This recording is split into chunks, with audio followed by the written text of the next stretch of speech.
Começou? Boa tarde a todos. Estava aqui aguardando. Boa tarde. Fico muito feliz de poder participar, né, de mais uma audiência pública aqui na Rede Alesp. Feliz de já ver aqui os rostos dos nossos convidados. Peço desculpas por estar sem máscaras, o ambiente aqui é muito amplo. As outras pessoas que estão comigo estão usando máscaras. Quero explicar um pouquinho, né, desse evento, do porquê desse evento e também falar quais foram as entidades convidadas, já pedir desculpas por eventuais omissões. Eu tinha a expectativa de enviar os convites com maior antecedência, porque estava aguardando uma autorização para fazer esse encontro presencialmente.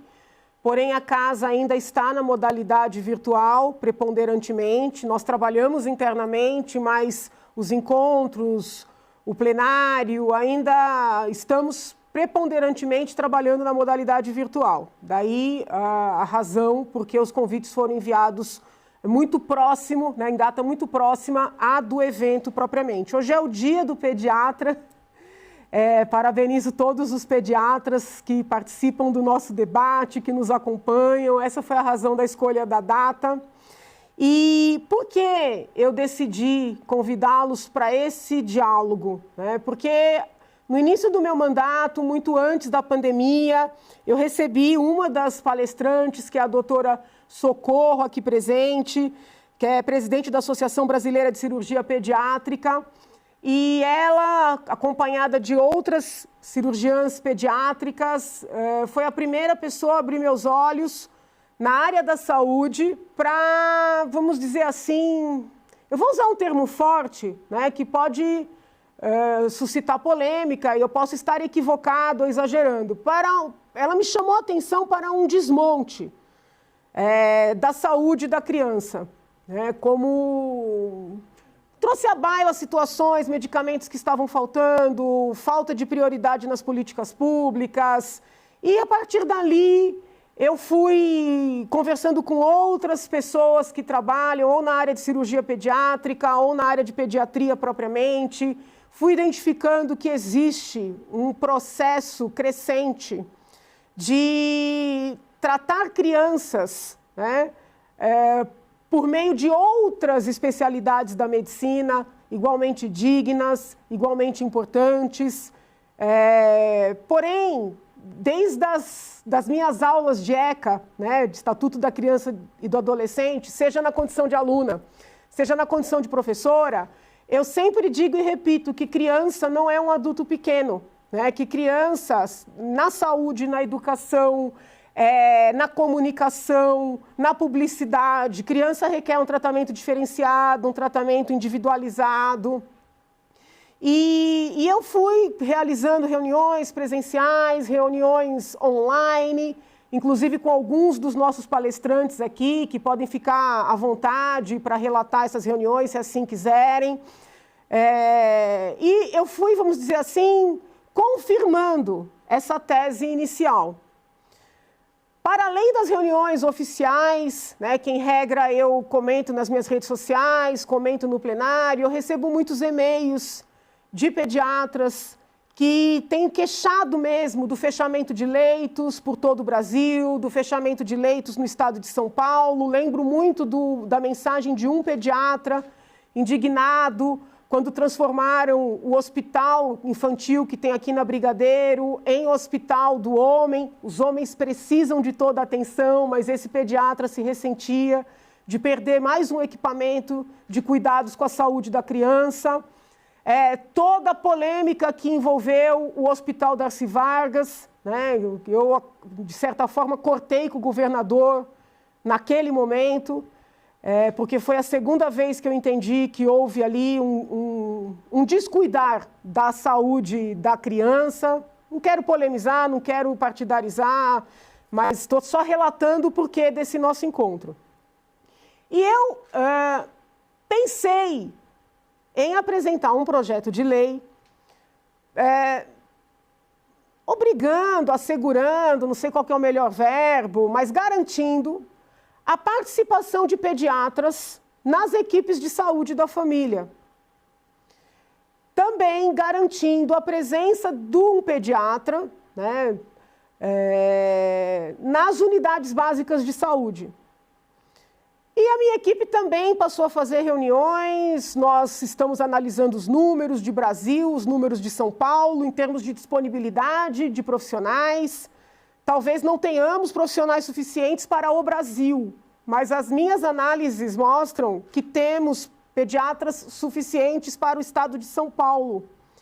Então, não consigo ver em São Paulo motivos para que nós não tenhamos na saúde pública pediatras disponíveis para que as crianças sempre sejam atendidas por profissionais especializados, né? Nesses pequenos seres em desenvolvimento.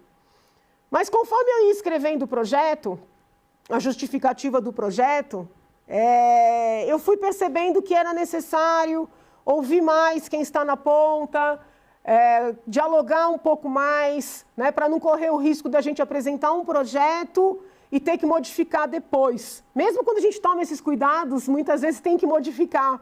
Então, eu decidi aproveitar esse dia, né, desse profissional tão importante, convidá-los para essa conversa. Gostaria de ouvi-los.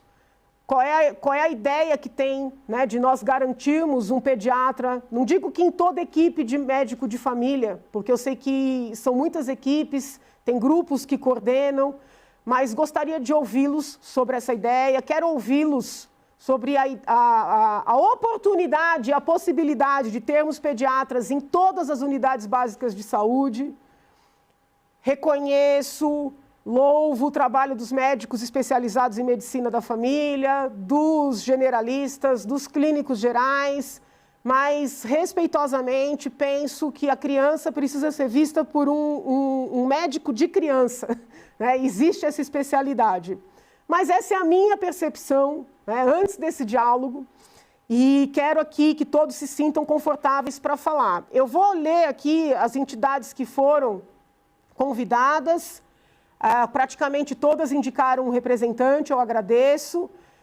As que não indicaram, acredito que foi pelo curto espaço de tempo, mas leio apenas para mostrar que nós buscamos representatividade. E se eventualmente falhamos na eleição dessas entidades e alguém querendo participar, entre em contato aqui com a LESP, com o gabinete, até peço o telefone do gabinete, o número do telefone para eu passar aqui publicamente, que eu não sei de cabeça. Liguem, né, e a gente vai passar o link se alguma entidade não convidada quiser participar. Então, foram convidados o Ministério da Saúde, a Secretaria Estadual de Saúde do Estado de São Paulo, a Secretaria Municipal de Saúde da capital, Conselho Federal de Medicina, Conselho Regional de Medicina do Estado de São Paulo, Associação Médica Brasileira, Associação Paulista de Medicina, Sociedade Brasileira de Pediatria, Sociedade Brasileira de Medicina de Família e Comunidade, Sociedade de Pediatria de São Paulo, Associação Paulista de Medicina de Família e Comunidade, Associação Brasileira de Cirurgia Pediátrica. O telefone do gabinete, caso alguma entidade se sinta excluída aqui, é o 3886-6141, 3886-6135. Né? Basta telefonar, conversar com a Karen, que ela vai disponibilizar o link de participação desta audiência pública. Conforme eu antecipei no convite, caso algum palestrante tenha algum compromisso e precise inverter a ordem, precise antecipar a fala, eu peço que escreva no chat. O meu assessor Luan está acompanhando pelo chat, ele também vai avisar se houver necessidade de alteração. Tá? A princípio, começaríamos com o representante do Ministério da Saúde, mas ele já avisou que vai entrar um pouquinho mais tarde. Então, eu quero abrir esse nosso diálogo, mais uma vez, agradecendo imensamente a participação e a acolhida de todos, com a manifestação do Dr. Arnaldo Sala, né, que é o coordenador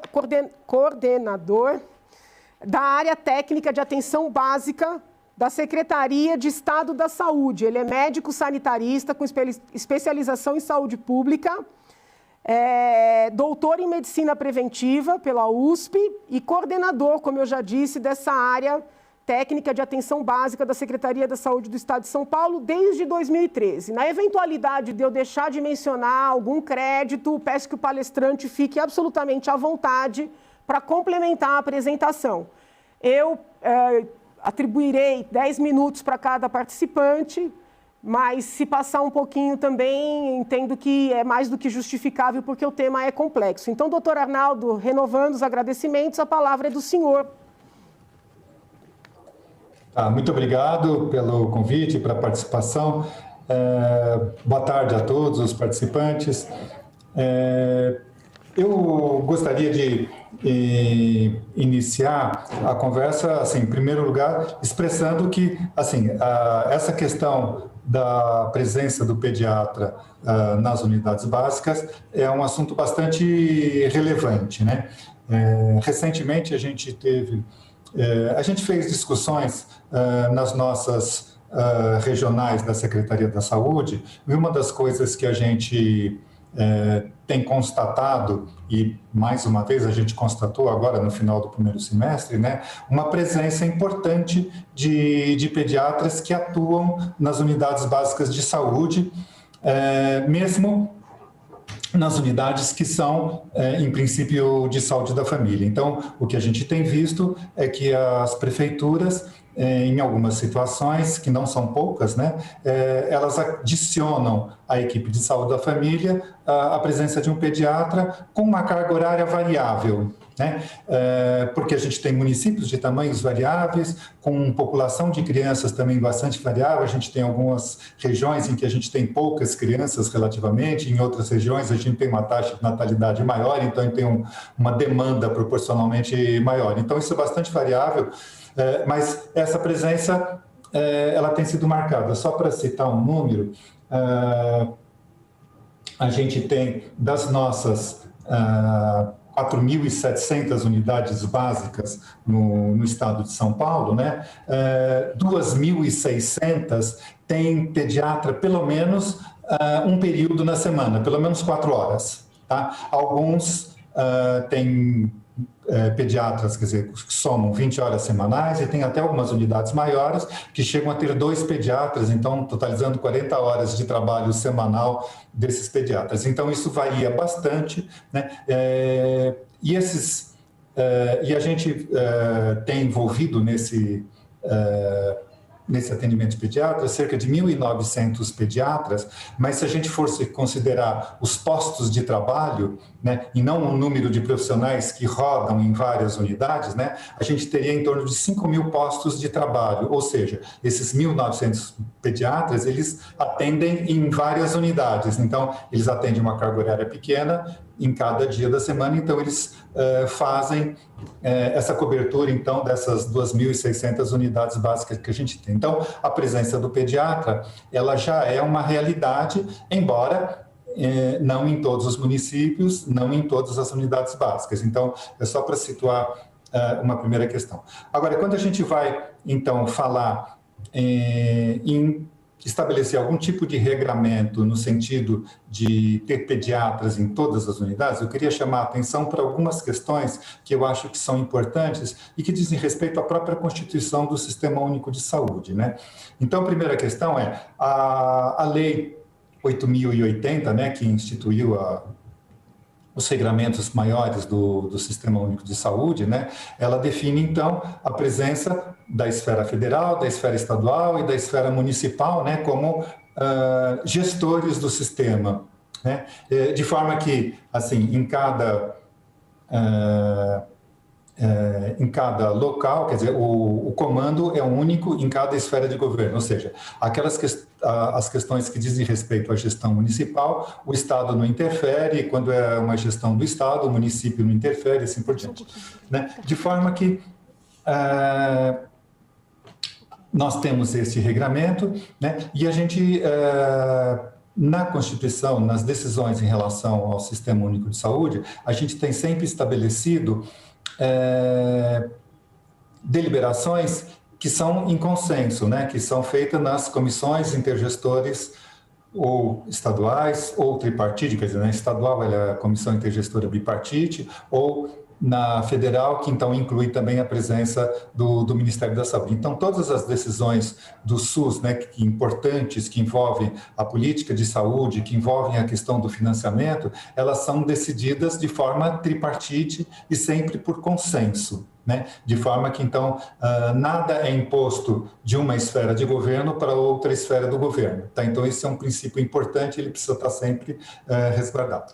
Né? Quando a gente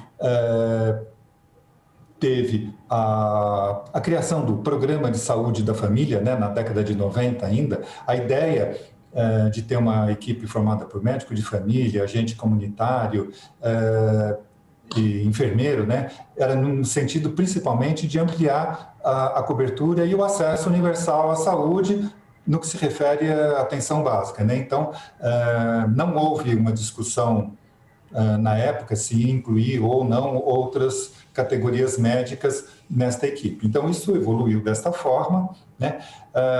E foi estabelecido todo um regramento de financiamento, né? Eu quero chamar a atenção dessa questão do financiamento, porque ela seria importante se a gente fizer uma proposição de acréscimo de um outro profissional na equipe, né?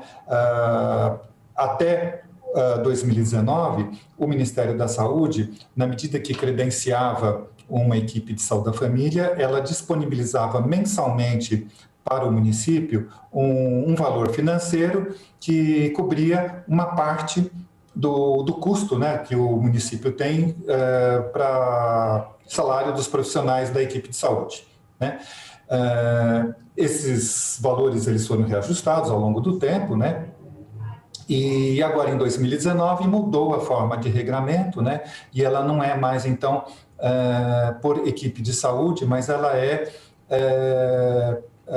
pelo número de pessoas vinculadas a cada equipe de saúde. Então, é um valor per capita por pessoa cadastrada e vinculada à equipe de saúde.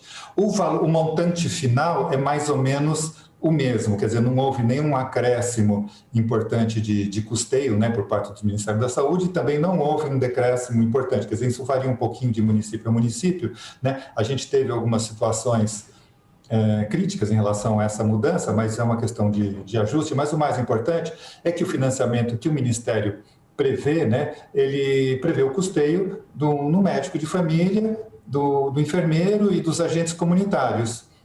Ele não prevê a presença de outros profissionais complementares. Então, isto é uma coisa importante nós termos em mente, né? Porque se a gente for fazer algum tipo de regramento que colocaria a presença de um pediatra nas equipes, isto implica num custo financeiro. E aí a pergunta é, quem paga este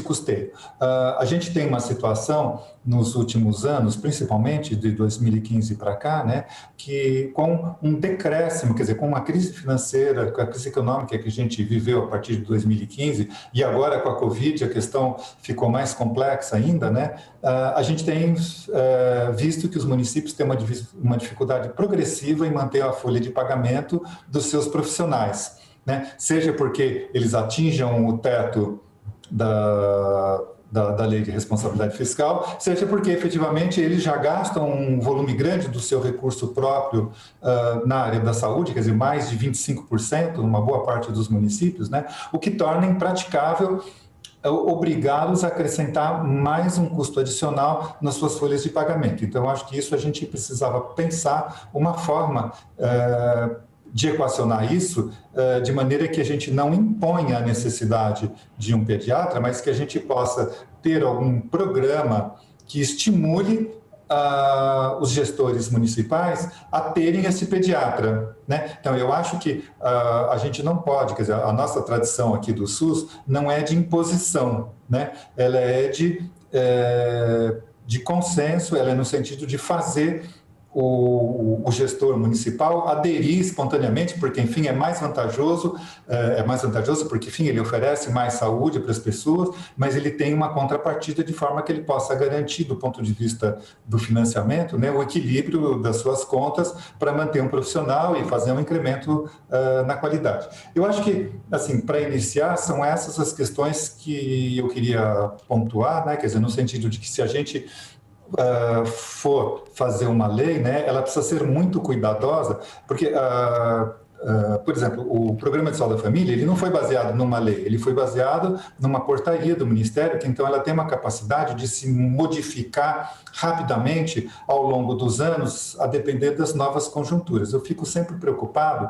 quando a gente transforma isso numa lei, que então é mais difícil a gente fazer a atualização conforme as novas demandas que aparecem, né? Me parece que seria muito mais confortável se a gente tivesse, no âmbito da própria Secretaria da Saúde, uma decisão política, né, no sentido de estimular a presença desses pediatras, ter alguma forma de financiamento. Eu sei que hoje, com todas as questões econômicas que o governo do Estado enfrenta, isto também não é uma coisa simples de ser resolvida desta forma, tá? Então, eu acho que, em linhas gerais, são essas as preocupações que eu gostaria de trazer aqui para a nossa conversa de hoje. Tá certo? Muito obrigado. Muitíssimo obrigada, doutor Arnaldo. É claro que se o senhor puder continuar conosco, vai ser uma honra, mas também todos entendemos aqui, se eventualmente precisar sair em virtude das muitas atividades. Obrigada. Não, eu vou continuar ainda um pouco. Obrigada por essas considerações. Tudo que for dito aqui vai ser muito analisado, muito levado em conta para a elaboração, para a apresentação ou não desse projeto, né? Pode ser que ao final nós entendamos que ainda não é o momento. Eu só gostaria de esclarecer que de maneira nenhuma essa é uma pauta, vamos dizer assim, corporativa, né? É bom que o fato de eu ser uma profissional do direito e não ter praticamente nenhum médico na família, infelizmente, até me dá maior tranquilidade para dizer que faço essa proposta, trago essas pautas, buscando mesmo a saúde de quem está na ponta. Pois bem, houve aqui a solicitação da doutora Luciana Rodrigues para uma antecipação em virtude também de questões de agenda. Doutora Luciana nos honra hoje representando duas entidades, a Sociedade Brasileira de Pediatria e a Associação Médica Brasileira. Ela é presidente da Sociedade Brasileira de Pediatria e vice-presidente da Associação Médica Brasileira.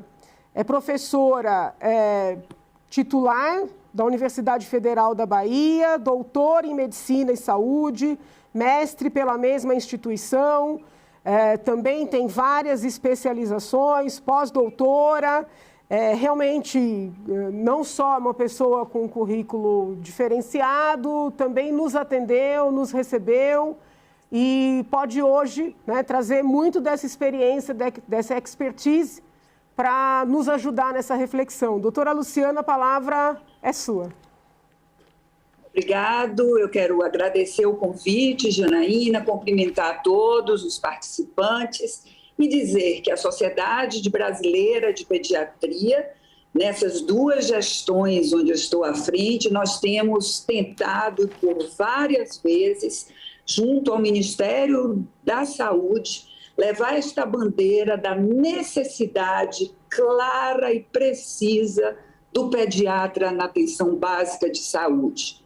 Nós sabemos que as crianças do nosso país representam o futuro da nação e muitas oportunidades são perdidas na saúde e na educação, exatamente por, sobretudo, as crianças de baixas condições, elas não têm um pediatra que as acompanhe e o pediatra, ele é fundamental, não só para tratar as doenças, mas, sobretudo, para orientar os hábitos saudáveis, as vacinas, a alimentação, o esporte, a verificar precocemente os problemas de comportamento, orientar nas práticas, nas boas práticas às famílias, junto a seus filhos. Então, é indispensável para nós a presença do pediatra na atenção básica. Nós temos no Brasil hoje mais de 39 mil pediatras e temos grande chance,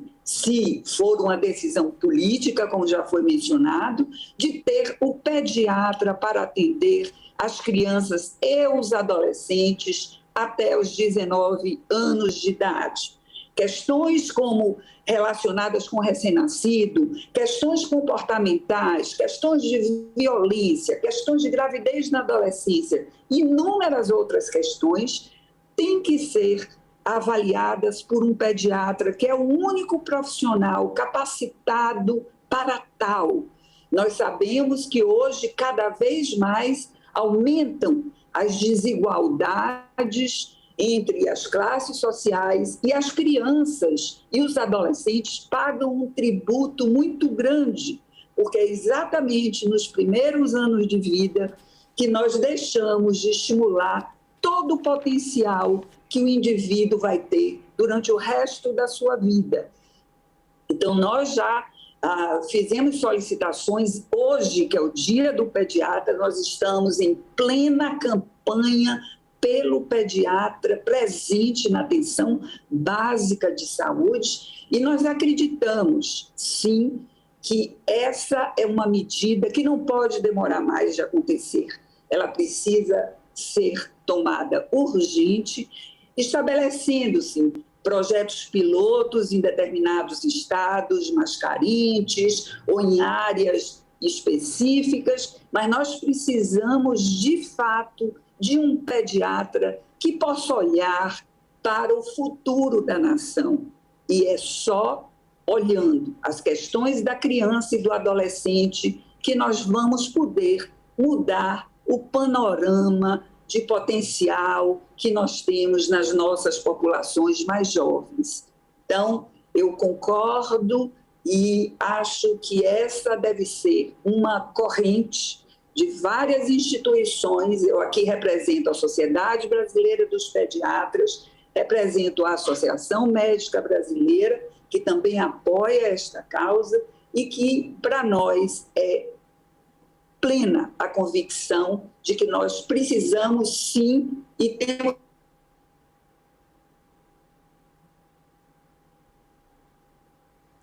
Acho que houve um corte. Será que a doutora... dessas populações e o futuro do nosso país. Finalizou, doutora Luciana, que deu um pequeno corte para a gente aqui no final. Sim. Muitíssimo obrigada, doutora Luciana. Eu falei no fim que eu tenho plena...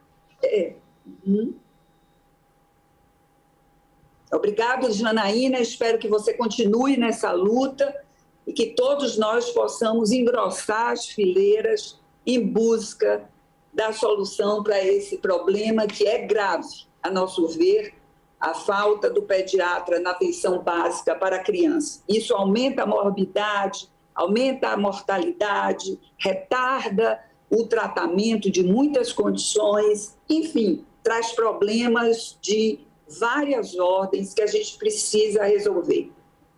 Muitíssimo obrigada, doutora Luciana, por essa participação, esse parecer.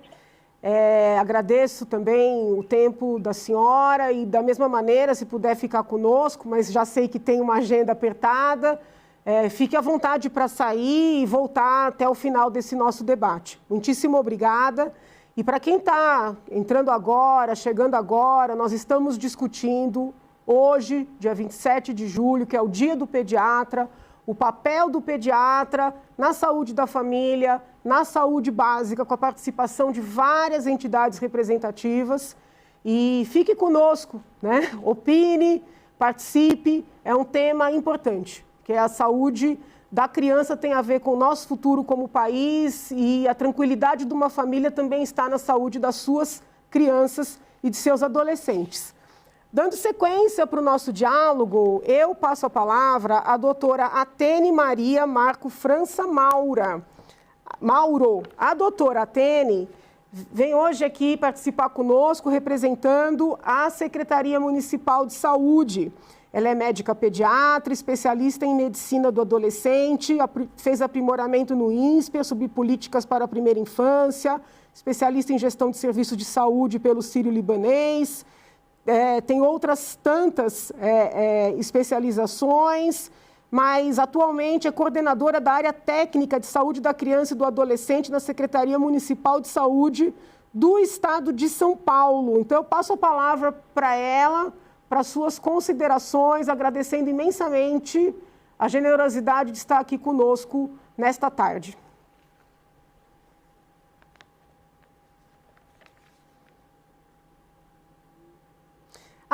Cidadã de São Paulo, mãe de 3 filhos, está aqui, tá aqui no finalzinho, que tem um currículo longo, mas acho que é importante destacar.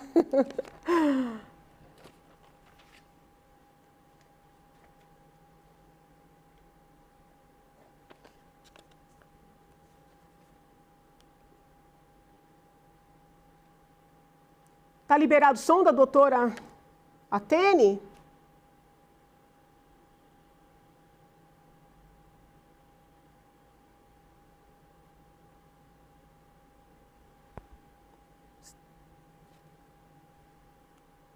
Doutora, será que tá ligado o som da senhora aí? Será que o problema é aqui? Cadê Luan?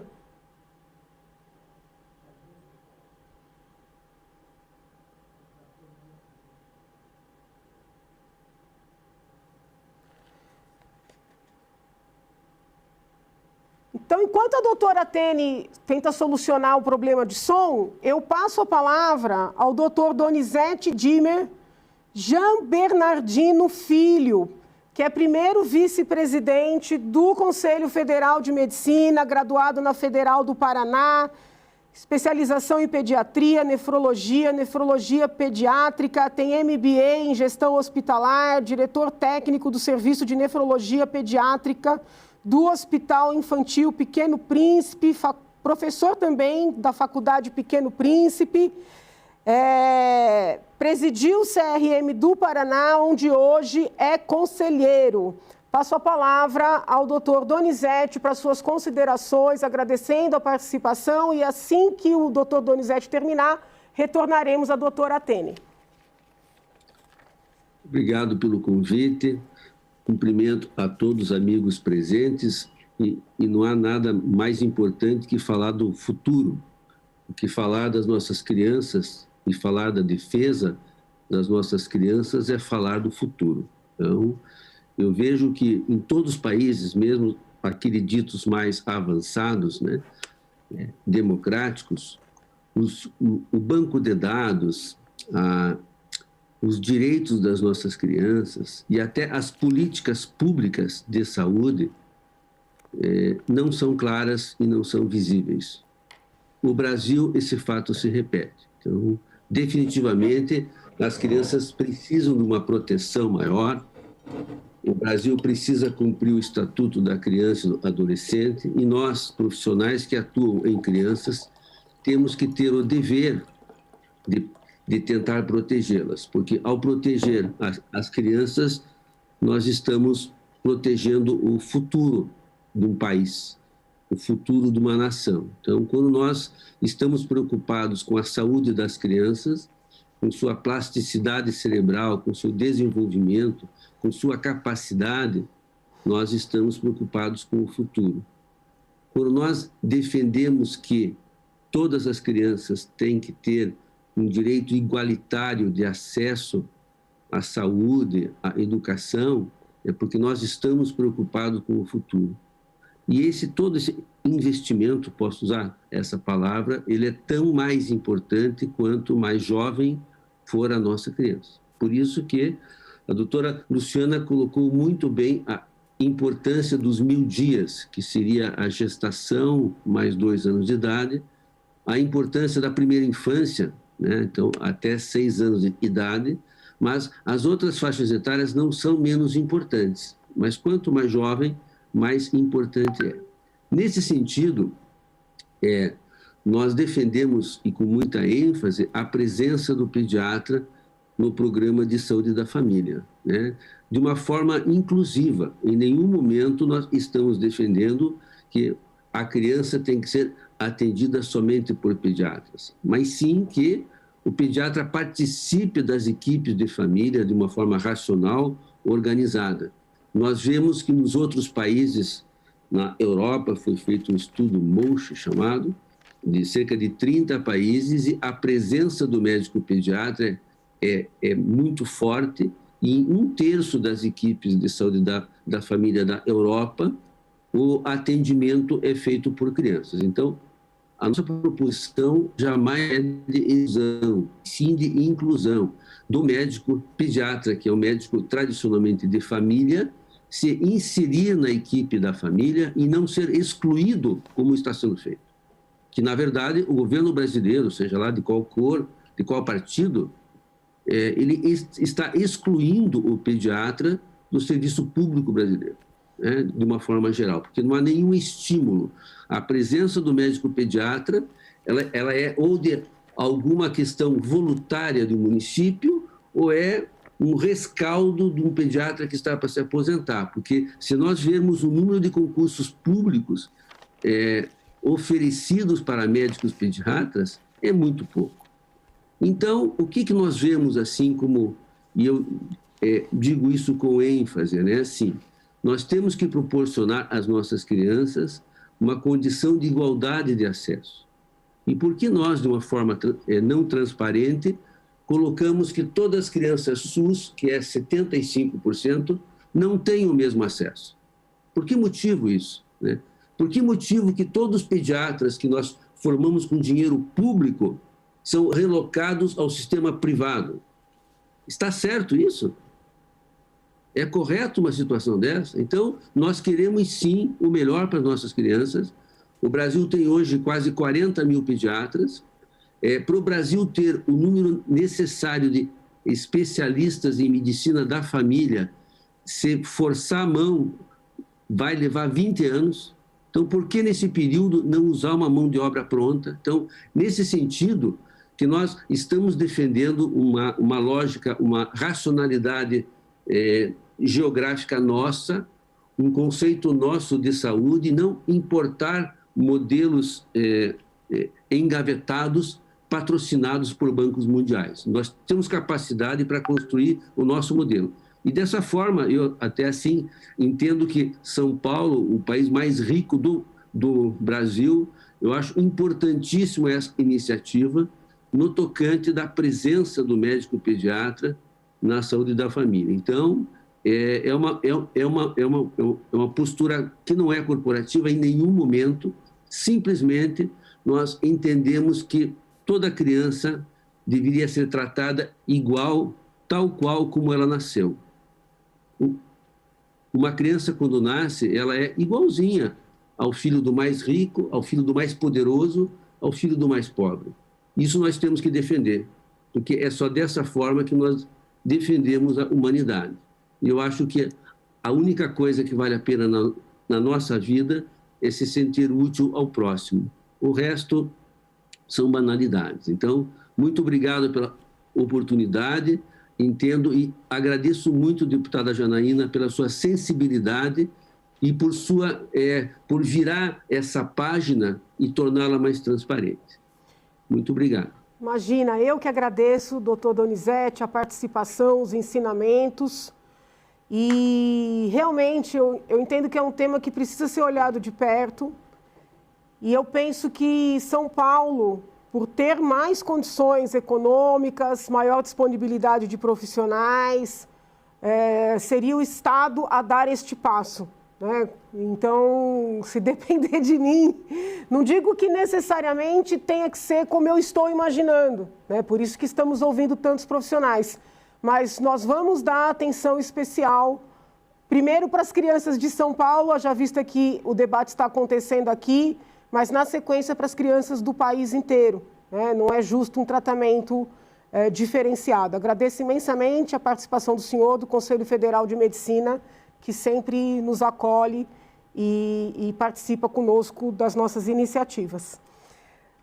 Pergunto se a doutora Atene solucionou a questão do som.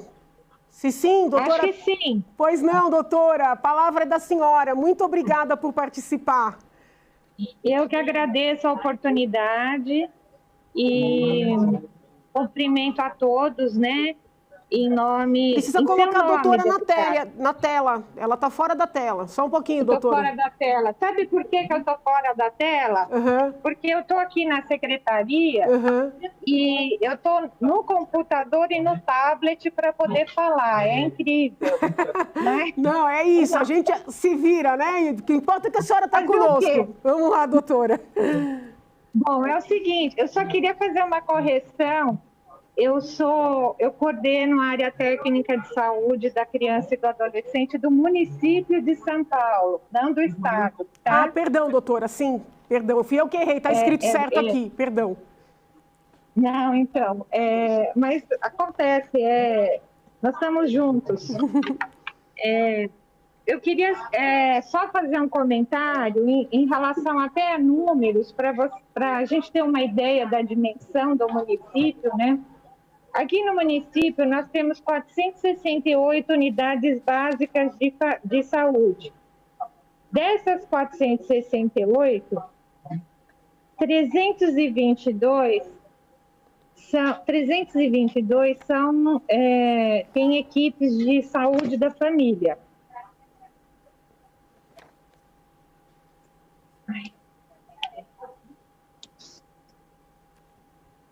E 146 são as ditas tradicionais, né? Onde tem as especialidades básicas, que tem o ginecologista, o clínico, o pediatra, o obstetra. Tá?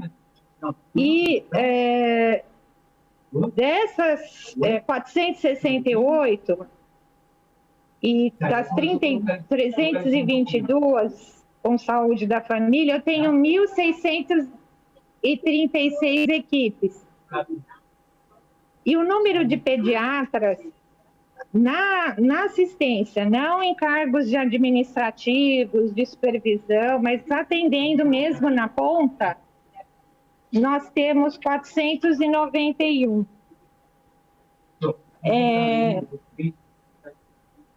Eu tenho essa distribuição aqui por região, né, que nós dividimos o município em regiões administrativas para melhor gestão, mas acho que não compete aqui.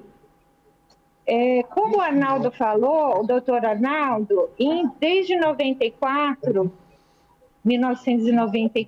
que o Ministério da Saúde instituiu a estratégia de saúde da família, mas em 2008 ele assumiu essa estratégia como uma política nacional. E o Ministério da Saúde, ele repassa recursos, né, que era por equipe, e agora mudou a forma de financiamento. Nós temos um sistema uma política de financiamento que é o Previne Brasil, que é praticamente, em que pese trabalha em cima de metas, mas nós não vamos discutir aqui o financiamento, tá, da atenção básica. E o pediatra, ele não está inserido nessas equipes que apoiam a saúde da família como um profissional que recebe, como outros profissionais que recebem o recurso, o financiamento do Ministério da Saúde. Então, como foi falado, ficaria a cargo, que é uma gestão municipal, atenção primária, ficaria a cargo dos municípios. Falando de São Paulo, eu acho que o doutor Arnaldo ele pode falar até melhor do que eu. O município de São Paulo tem ele tem uma prerrogativa que talvez os outros, né, eu tenho certeza que os outros se comportam em relação a Fundo Municipal de Saúde de forma diferente da gente, né, de arrecadação e de fonte 00, que é a fonte municipal. Talvez essa questão, Janaína, tenha que ser discutida em âmbito nacional com o Parlamento Federal também, com a bancada de saúde do Parlamento Federal, e levada essa discussão para o Ministério da Saúde, para discutir essa política de inserir o pediatra na atenção primária, né? Talvez relacionada a programas, não para todo município, que talvez não tenha essa condição, nem recurso próprio para bancar isso, já que o Ministério não vai bancar, ou então a gente, em cima de programas específicos, talvez isso seja uma possibilidade, que nós estamos falando do mundo real aqui, não do que a gente gostaria. E eu falo isso porque eu sou pediatra raiz, né? Eu estou no SUS há mais de 30 anos. E além de tudo, eu sou supervisora do programa de residência médica de pediatria do município de São Paulo. Então, a gente forma pediatra para trabalhar na rede, no SUS. E a gente gostaria que eles fossem inseridos, né? Nessa clínica, mas para trabalhar de um jeito, de uma clínica ampliada e no cuidado integral dessa criança, adolescente e de sua família, com esse olhar. E eu acho que nós temos que olhar também para os médicos que atuam na saúde da família, que muitos deles não têm uma formação de médico generalista, não saíram de uma residência ou não saíram de uma especialização. Muitos se formaram no 6º ano e acabam entrando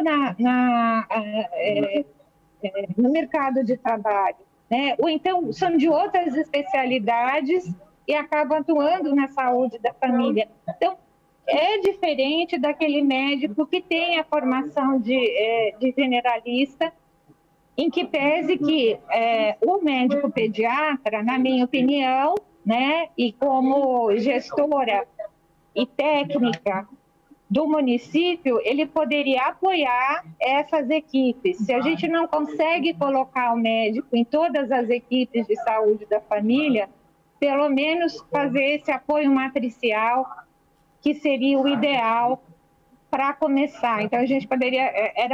isso aí seria um planejamento que a gente poderia trabalhar a curto, a médio e a longo prazo. Mas isso, Janaína, eu acho que tem que ser discutido num âmbito maior, num âmbito de financiamento da atenção primária à saúde, junto com a bancada federal de saúde, cutucar o Ministério da Saúde, eu não sei se tem representante aqui, né?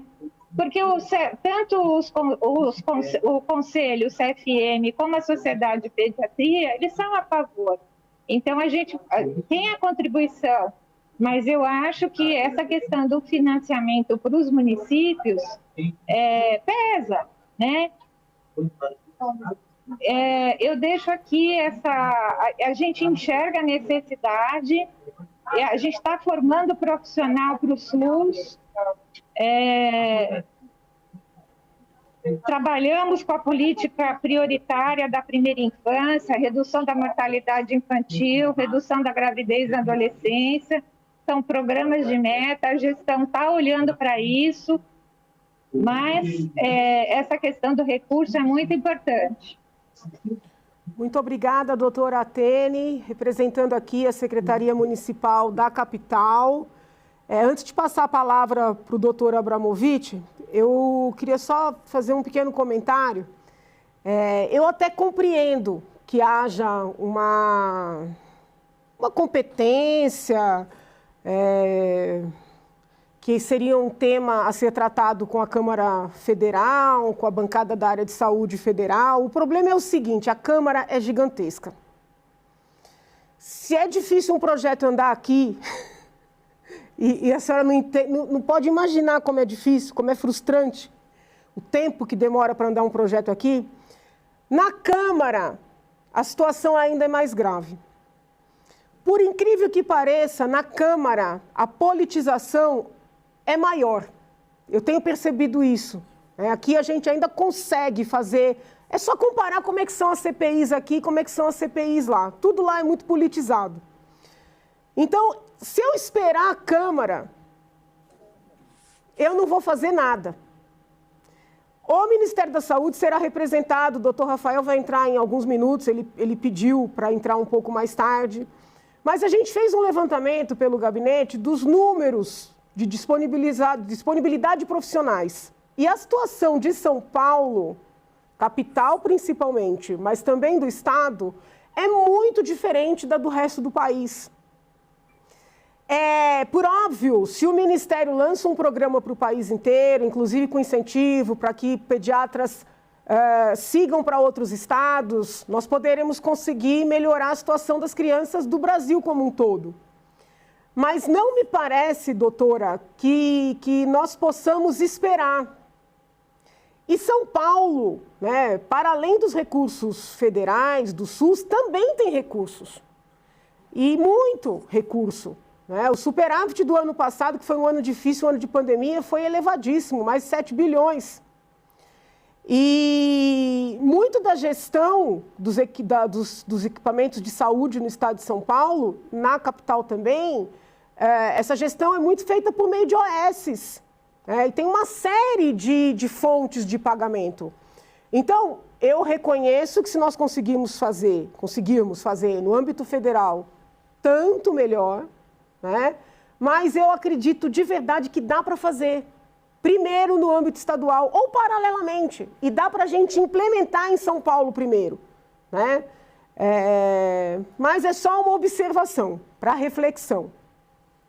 Na sequência, nós vamos ouvir o doutor, sempre tenho dúvida, mas eu acho que é Sulim Abramovich. Sulim. Isso, Sulim Abramovich, com quem já tive também a honra de conversar. Aliás, muitos dos palestrantes já me cederam seu tempo com muita paciência.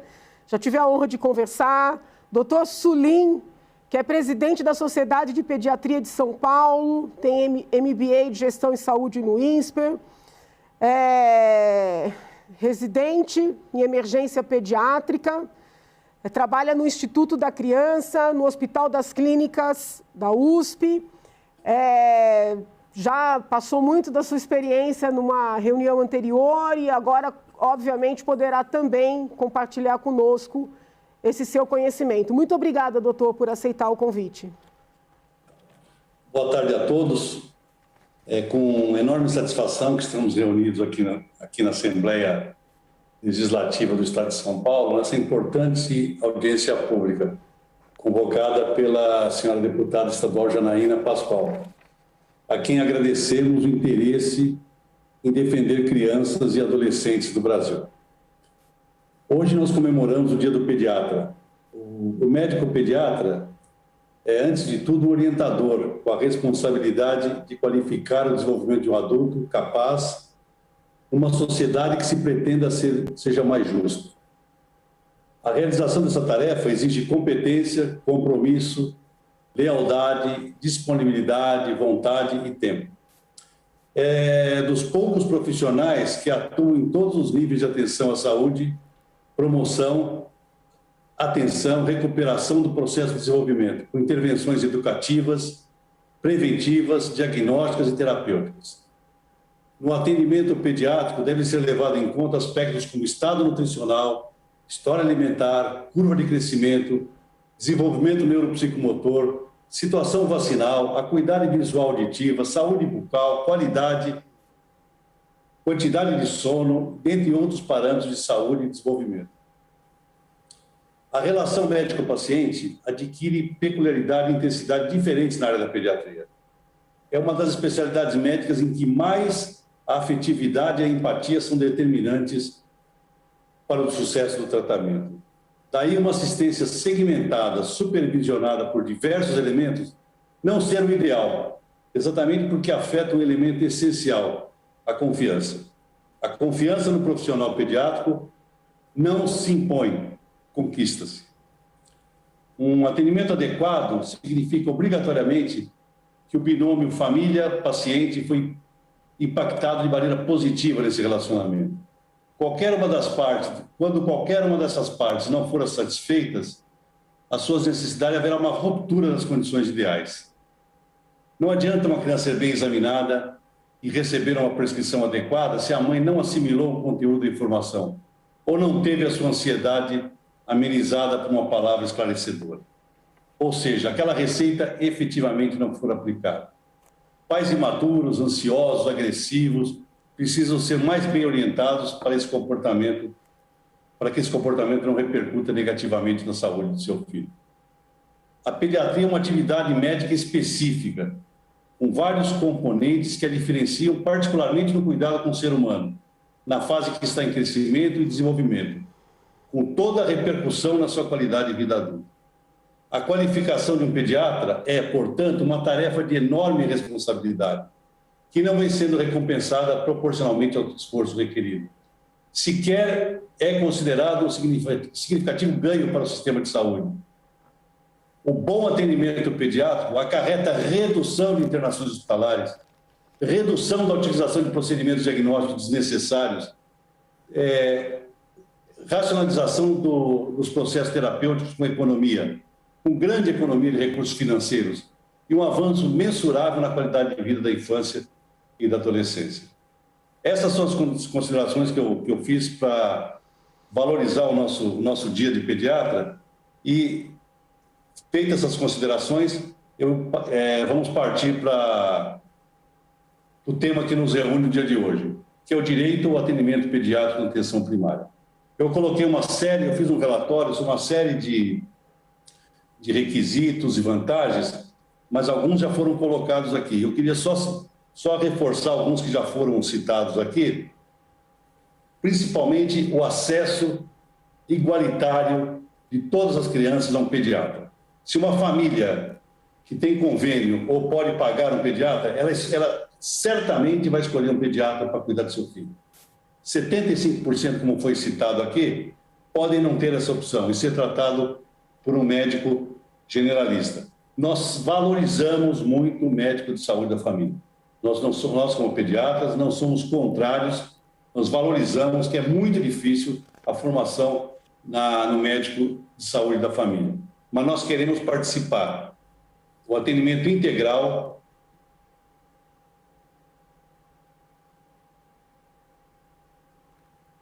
Deu uma cortadinha, doutor Sulim. Trabalhando para tornar reto de todas as nossas crianças serem atendidas por um pediatra, como seu médico de atenção primária, para ter acesso ao mais alto nível possível de saúde. O futuro dessas crianças depende dos 1000 dias, como foi frisado, reforçado e continuamos reforçando. Um bom atendimento durante a gestação e um ótimo atendimento durante os 2 primeiros anos de vida, que são os 1000 dias. Isso não dá para abrir mão que esses 1000 dias não sejam feitos por pediatras, mesmo reconhecendo a valorização dos médicos de família, que são preparados, estudam, mas não têm a competência que um pediatra tem de cuidar disso. E esses são só os tópicos que eu citei, o documento está um pouco mais completo, que eu posso encaminhar depois, e só terminando essa minha fala, citar uma frase da poetisa chilena Gabriela Mistral, que o futuro das crianças é sempre hoje, amanhã será tarde. E eu estou disposto à discussão e vou encaminhar esse documento para não tomar muito tempo na leitura dele aqui. Eu agradeço muito, a participação, peço, por favor, que envie sim o documento. Essa fala é muito importante e eu penso que o Brasil, eu sei que parece fala chavão, mas eu penso que o Brasil nunca esteve num momento em que a criança não é prioridade, né? Assim, a gente não tem a criança como prioridade. Eu vejo aqui pela Assembleia, né? Muitos são os projetos objetivando proteger os vários grupos vulneráveis. Idosos, mulheres, negros, transexuais, homossexuais, todos projetos importantes. Projetos para proteger animais, assim, nós temos as dezenas, e são importantes, mas são muito raros os projetos que objetivam priorizar crianças, principalmente crianças, mas crianças e adolescentes também. Quando vem, em regra, são projetos para crianças, ou crianças com deficiência, o que é importante, ou jovens em situação de risco, que tenham se envolvido com alguma situação infracional, o que é importante, mas a criança em si, o adolescente em si, né? Esses grupos vulneráveis entre os vulneráveis, precisam ser olhados, né? Nós estamos aqui hoje, no Dia do Pediatra, discutindo o papel do pediatra na saúde básica, né? Contando com a participação de várias entidades, de pessoas que dedicam suas vidas à saúde pública, à saúde de crianças e adolescentes, à saúde das famílias. Pois bem, vamos dar sequência, e na sequência nós vamos ouvir a doutora Maria do Socorro Mendonça de Campos, que é presidente da Associação Brasileira de Cirurgia Pediátrica, mestre em medicina, epidemiologia clínica pela Universidade Federal da Bahia, especialista também pela mesma instituição, especialista em oncologia pediátrica, cirurgia pediátrica, dentre tantas outras especialidades. Eu passo a palavra à doutora Maria do Socorro, que, vamos dizer assim, naquela reunião, no início do meu mandato, reforçou, né, a minha preocupação com essa temática. Doutora, obrigada por aceitar o nosso convite. A palavra é da senhora. Boa tarde. Eu que me sinto honrada em nome da Associação Brasileira de Cirurgia Pediátrica, ACIP, agradeço pelo convite. E, como a deputada Janaína falou, logo no início da gestão dela como deputada, foi mesmo em estado de desespero, porque era uma coisa que a gente já vinha correndo há quase 2 anos e sem solução. Eu disse, eu vou bater na porta de Janaína, que eu tenho certeza que ela resolve isso. Era uma medicação, a bleomicina, que é usada tanto para tratamento de crianças com câncer, como é usada por nós, cirurgiões pediátricos, para o tratamento de malformações vasculares, e já estava quase 2 anos descontinuada da fabricação no Brasil, né? Eu fui atrás dela, nós expomos tudo, e ela, muito aguerrida, foi atrás, correu atrás, brigou com um, brigou com o outro, falou para danar na LESP, e finalmente a medicação voltou novamente ao mercado brasileiro, e isso nós agradecemos a ela. Depois, recentemente, nós tivemos novamente o problema com o Darcy Vargas, que estava naquela ameaça de fechar o hospital. Recorri novamente a ela, e graças a ela, o Hospital Darcy Vargas continua de portas abertas, sem haver mudança de local. Como ela disse mesmo, é uma grande preocupação o fechamento de leitos pediátricos em todo o Brasil. Tudo bem, a gente sabe que as doenças pediátricas, elas mudaram um pouco, né? Nós não temos mais tanto aquela história daqueles internamentos frequentes por diarreias, pneumonias, desnutrição, mas o perfil do paciente pediátrico mudou muito. E hoje, com o avanço das tecnologias, com as UTIs neonatais, com o aperfeiçoamento de profissional, nós temos tendo um outro perfil de criança. São crianças prematuras, às vezes com algumas patologias que antes não sobreviviam, hoje estão sobrevivendo, e nós continuamos com a necessidade desses leitos pediátricos. E, no entanto, foram fechando com o argumento de que está diminuindo o internamento, mas todos nós sabemos também que as doenças pediátricas, a maioria são sazonais, e na hora que acontece um problema desse, a gente não tem leito, como foi agora durante a pandemia também, que o Covid, menos ou não, mas também afeta as crianças, e nós tivemos problemas que muitos leitos pediátricos foram fechados para abrir leitos para adulto, ou então leitos mesmo pediátricos foram fechados para abrir leitos para adultos, e patologias comuns das crianças ficaram negligenciadas, porque os leitos pediátricos foram reduzidos. Eu concordo com todo mundo que falou que tudo depende de dinheiro, mas eu acho que, e como a deputada falou, eu acho que partindo de São Paulo a gente vai ter a jurisprudência para todo o Brasil. Eu acho que não tem que esperar se fazer a nível nacional, não. Acredito que ela vai tentar e ela vai conseguir resolver isso em São Paulo. Eu não sei se é possível ou não, Rafael Câmara está para entrar aí, que é da Saúde Básica do Ministério da Saúde, quando ele entrar, ele pode falar. Nós temos também a Rede Cegonha, que foi uma estratégia que foi criada em 2011 pelo governo federal para assegurar às mulheres saúde durante a gestação, durante o parto, pós-parto e o desenvolvimento da criança até os 2 anos de idade. Eu acho que a gente poderia ver se tem possibilidades de juntar a verba da saúde da família a esse da Rede Cegonha. Eu, há anos que venho, desde que surgiu o Programa de Saúde da Família, que eu defendo que são 2 especialidades e que são consideradas pelo Ministério da Saúde como especialidades da área básica, que é ginecologia, obstetrícia e pediatria, e que deveriam ter no Programa de Saúde da Família. São coisas diferentes. Foi como a doutora falou aí há pouco, ela disse, a maioria dos médicos que fazem saúde da família não são especializados em saúde da família. O que nós temos muito, ou é o pessoal que acaba de se formar e vai para a saúde da família, enquanto aquele período que ele se prepara para fazer. Nós temos profissionais especialistas de várias especialidades em final de carreira e que vão trabalhar na saúde da família. Não são médicos generalistas, não são médicos que foram treinados para atender criança, para atender gestante. Eu acho que é fundamental, não só o pediatra, mas também o ginecologista e o obstetra. Eu acho que deveria fazer parte da saúde da família, porque é fundamental. A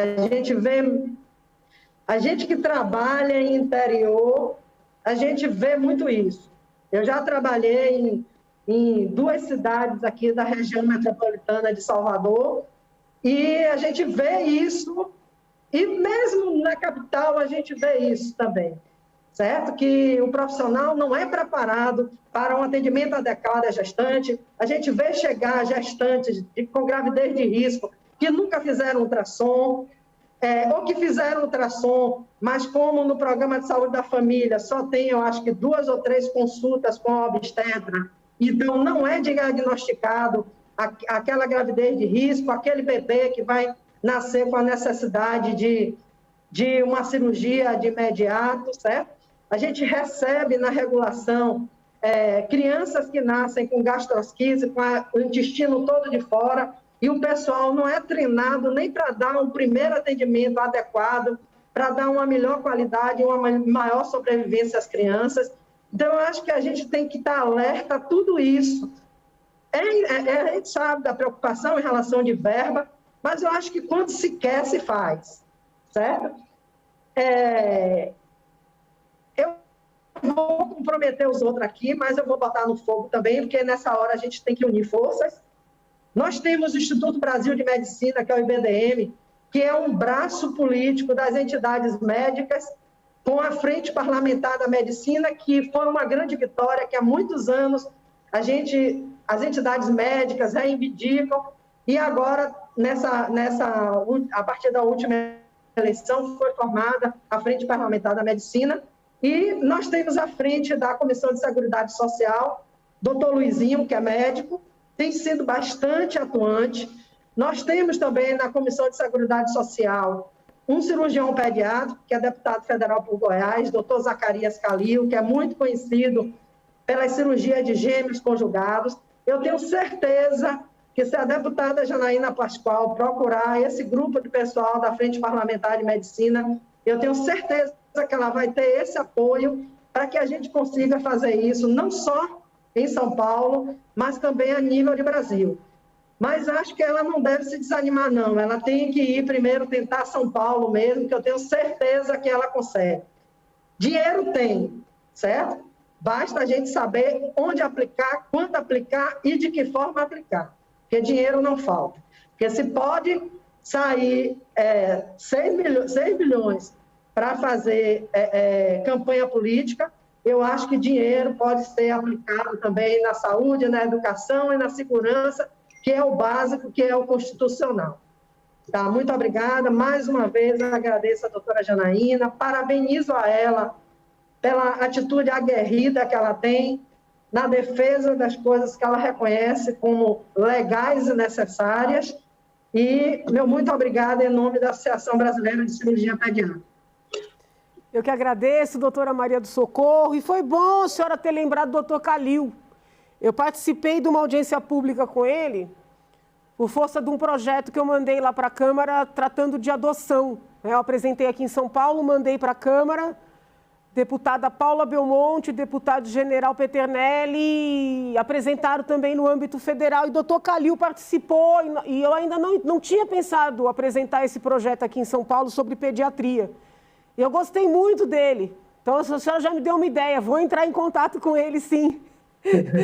Vamos trabalhar paralelamente, por que não? Muito obrigada, doutor. Se não tiver o contato dele, eu tenho e posso te passar. Agradeço muito, quero sim.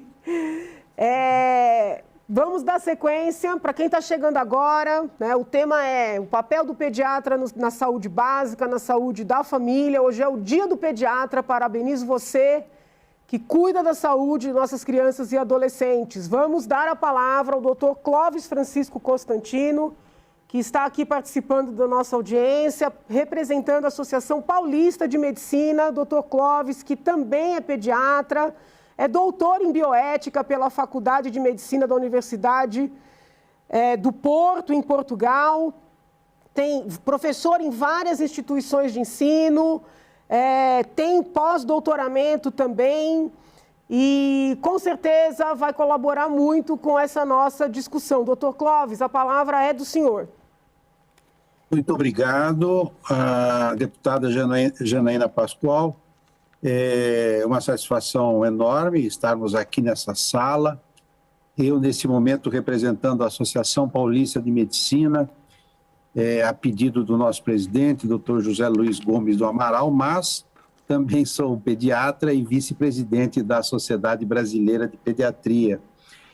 E é claro que estar aqui numa sala como esta, desta envergadura, com a deputada Janaína Pascoal coordenando, e todas essas personalidades que aqui estão fazendo pronunciamentos extremamente consistentes, pronunciamentos que fundamentam aquilo que se está aqui defendendo, é muito gratificante, né? Eu não posso deixar de acrescentar o fato de que a criança brasileira, a criança e o adolescente brasileiros, eles são constitucionais, né? O artigo 227 da Constituição da República Brasileira fala sobre a criança e o adolescente e o dever que todos temos de cuidar delas, né? E na sua redação desse artigo nós temos o dever do respeito à criança e ao adolescente, né? E respeitar a criança e o adolescente é, inclusive, fazê-la ser atendida por alguém que foi treinado com um longo tempo na residência médica para atendê-la de forma competente. A criança e o adolescente brasileiros são constitucionais, fazem parte da legislação ordinária. O Estatuto da Criança e do Adolescente, que regulamentou o artigo 227 da Constituição, ele é extremamente abrangente no que diz respeito à proteção da criança e do adolescente, e a criança e o adolescente também está em todas as normativas infralegais, né? Nas resoluções dos conselhos de medicina, nas instruções normativas ministeriais e interministeriais, nas portarias. Quer dizer, a criança e o adolescente, para não dizer outras coisas, ela está totalmente inserida em todo o arcabouço legislativo brasileiro. E a deputada Janaína Pascoal, que é uma jurista por excelência, sabe muito bem de tudo isso, e eu estou aqui lembrando esse fato para me agregar a todos os fundamentos que os colegas que me antecederam colocaram aí. A necessidade de a criança ser atendida na atenção primária por um pediatra, ela é imperativa, nenhum paciente, nenhum usuário da atenção primária que necessita, por exemplo, de uma prótese de joelho, será atendido por alguém que não seja um ortopedista. Nenhum paciente na atenção primária que necessita de uma atenção relacionada ao seu aparelho cardiovascular será atendida por alguém que não seja da área cardiovascular, né? E assim nós poderíamos citar vários exemplos, né? E nós sabemos que na atenção primária todas essas especialidades estão ali complementando a entrada e o acolhimento dos usuários na sua assistência à saúde, e é óbvio que a criança que chega no acolhimento e que chega na atenção primária vai precisar do seu pediatra ali, naquele momento inicial e também nos momentos seguintes. O Dr. Sulin lembrou muito bem os primeiros 1000 dias que determinam e são determinantes em todo o futuro dessa criança, né? Um cidadão será um grande cidadão, competente do ponto de vista biológico e competente do ponto de vista afetivo, se a ele for dada toda a atenção nos primeiros 1000 dias de sua vida, que inclui aí o aleitamento materno, né? Então, nós não podemos deixar de lutar por esta bandeira, né? Qualquer cidadão que necessita de cuidados especiais precisa de especialidades, de indivíduos formados naquela especialidade.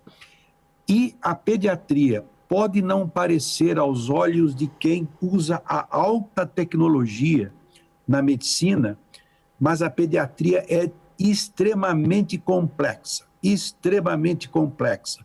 Nós não usamos a alta tecnologia, grandes equipamentos digitalizados, mas nós usamos toda a nossa rede neuronal, né, de profissionais da saúde que assistem crianças para raciocinarmos, para podermos levar essas crianças em segurança para o seu futuro.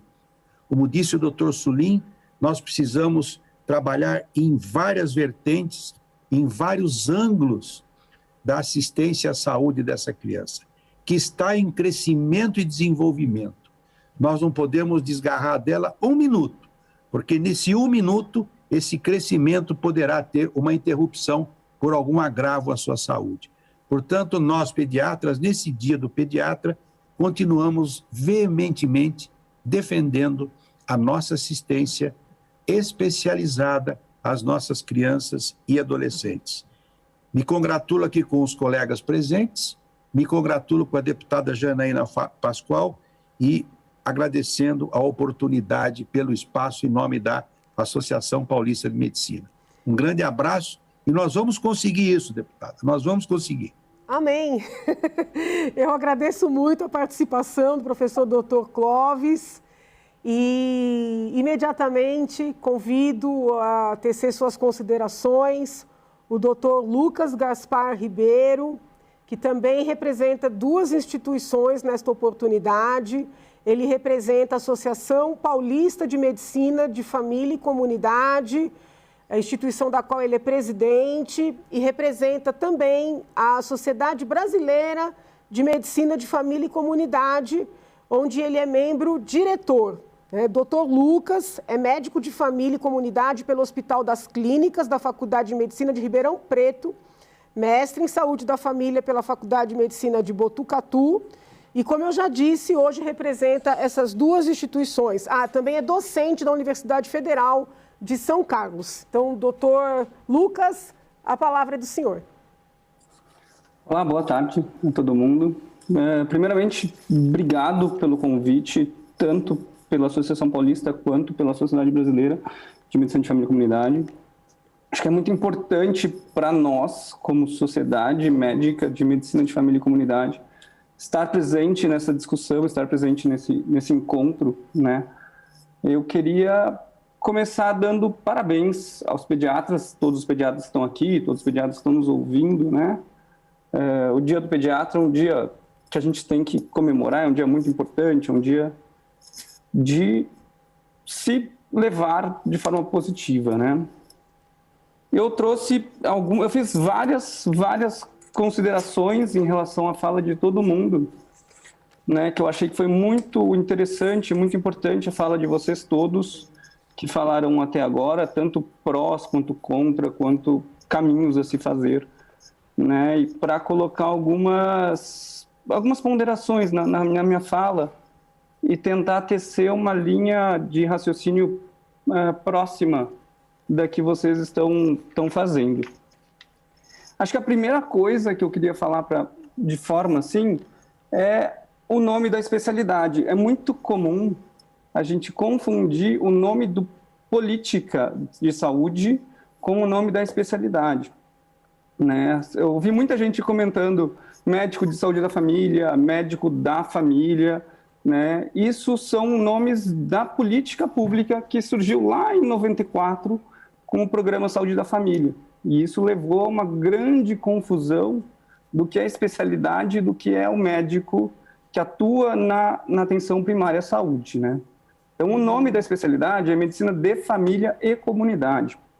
Então, essa era a primeira colocação que eu queria falar, de forma geral, para a gente começar a organizar um pouquinho e compreender quem que é essa especialidade.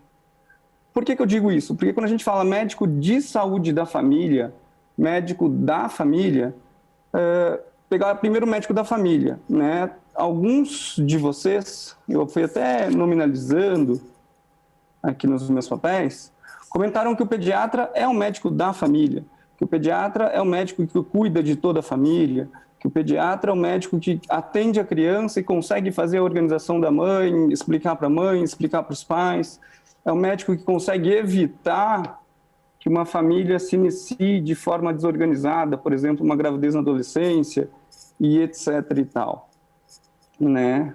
E, na verdade, não. Na verdade, o pediatra ele é um médico de um momento de vida, que é o momento dos 0 aos 19 anos, como um de vocês colocou, não lembro quem, desculpa, que colocou que o pediatra é desse momento de vida, né? E que, por definição, o médico de família e comunidade é um médico que vai cuidar da família. E aí que vai conseguir fazer a valoração e a valorização da família como centro do cuidado, né? Por que eu digo isso? Eu digo isso porque o médico de família e comunidade, ele não precisa explicar para a mãe o que está fazendo com a criança, porque ele também cuida da mãe, né? Então, ele cuida da mãe, cuida da criança, cuida do pai, cuida do irmão, cuida do vizinho, cuida de uma série de componentes que faz a gente entender a estrutura dessa família, utilizando ferramentas para entender esta família. E também trouxe um pouquinho das desigualdades de classe, desigualdades sociais que o pediatra olha. Também o médico de família e comunidade trabalha com desigualdades, né? Então, muitas vezes a gente está inserido nas desigualdades sociais, está inserido nas divergências e tem um cuidado e tem um olhar para essas desigualdades, para conseguir tratar desigualmente os desiguais. Inclusive, é por isso que a política, a estratégia de saúde da família, que foi inserida, né, como estratégia em 2006, só uma pequena correçãozinha para a doutora Tene, que falou 2008, ela veio justamente para isso, para a gente reforçar que é uma política de saúde para dar acesso, para dar equidade, para dar integralidade, vindo lá da Lei 8080, muito bem colocada pelo doutor Arnaldo, né? Que o grande papel da estratégia do SUS é dar acesso aos cuidados. E aí, quando a gente fala de acesso aos cuidados, se a gente pega o Demografia Médica de 2020, a gente olha que somente 20% dos profissionais médicos atuantes no Brasil hoje estão inseridos na atenção primária à saúde. E que, inclusive, tem mais médicos atuando na emergência do que na atenção primária à saúde. E aí vem um grande questionamento. Como que a gente vai conseguir inserir em 4.000, é isso, né? 4.000 unidades, 4.700 UBSs, como é que a gente vai conseguir inserir Recording stopped. Aconteceu alguma coisa? Como é que a gente vai conseguir... Só um minutinho, doutor Lucas. Eu acho que está focalizando na outra palestra. Pedir para ficar só no doutor Lucas, se possível. Sem problema. Então, como é que a gente vai inserir em 4.700 UBSs um número de profissionais que a gente não tem suficiente na atenção primária hoje? e não tem suficiente no SUS, né? A Janaína falou, olha, temos 40 mil pediatras no Brasil. A Janaína e mais o pessoal, o resto comentou. Mas quantos estão no SUS hoje? Como é que a gente vai colocar essas pessoas no SUS? Né? Então, essas são perguntas que têm que ser respondidas antes de qualquer coisa. Também foi colocado que de economia, de integração, de prevenção primária, prevenção quaternária, etc. e tal, que se a gente pega algumas pesquisas básicas que mostram um negócio chamado internações por condições sensíveis na atenção primária à saúde, mostra que locais que têm médico de família e comunidade, ou locais que têm a estratégia de saúde de família bem implantadas, as internações por condições sensíveis na APS despencam. Então, isso reforça que não é só ter o pediatra ou não ter o pediatra na atenção primária, mas é ter acesso aos cuidados na atenção primária de forma adequada, né? Então, isso é outra coisa que eu queria reforçar. E tem um estudo muito antigo, que mostra que quando a gente coloca agente comunitário de saúde no território, despenca o número de vacinação atrasada, despenca o número de morte por diarreia, né? Então, temos um grande nó crítico, né? A gente não pode generalizar o que a gente está tentando generalizar. A gente não pode falar que a atenção primária à saúde não funciona e que colocar o pediatra lá resolve, né? Esse é o grande nó crítico que eu quero trazer para todos, porque a gente tem um especialista em atenção primária à saúde, que sendo especialista em atenção primária à saúde, ele é especialista em cuidado de pessoas. O cuidado das pessoas independente de gênero, independente de sexo, independente de orientação sexual, independente de idade, independente de patologia, né? Então, o médico de família e comunidade, ele tem dentro da sua capacidade formativa a formação, a capacidade, a competência de cuidar de adultos e de crianças, de evitar uma gravidez não planejada na adolescência com uma inserção de DIU, sem ter que chamar um GO para colocar um DIU, por exemplo, né? E para reforçar mais dois aspectos para eu finalizar, o cuidado da criança saudável, ele também pode ser muito bem feito com a enfermagem. A gente não pode esquecer dos enfermeiros como cuidadores de crianças, né? E aí, quando o doutor Donizete fala que 1/3 na Europa passa para o pediatra, a gente tem que entender que a organização, a estrutura do sistema de saúde europeu, ele é diferente da estrutura do sistema de saúde brasileiro.